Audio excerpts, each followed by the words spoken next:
So nipple-sparing mastectomy is probably one of the more exciting aspects of breast reconstruction to come along in the last decade or so.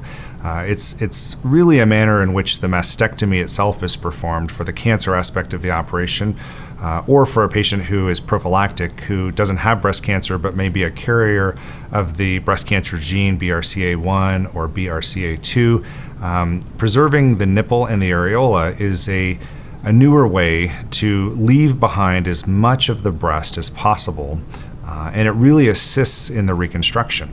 Typically, we've removed the nipple and the areola.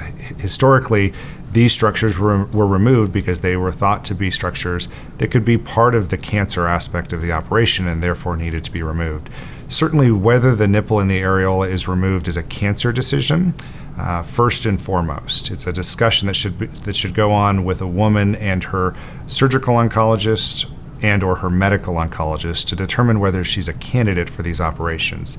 Once that question has been answered, nipple-sparing mastectomy allows us to save the nipple and the areola and essentially use more remote incisions to remove the breast tissue, leaving behind all of the skin of the breast and the nipple and the areola. This assists us as plastic surgeons because it allows us now to have most of the skin envelope, or the pillowcase, if you will, left behind.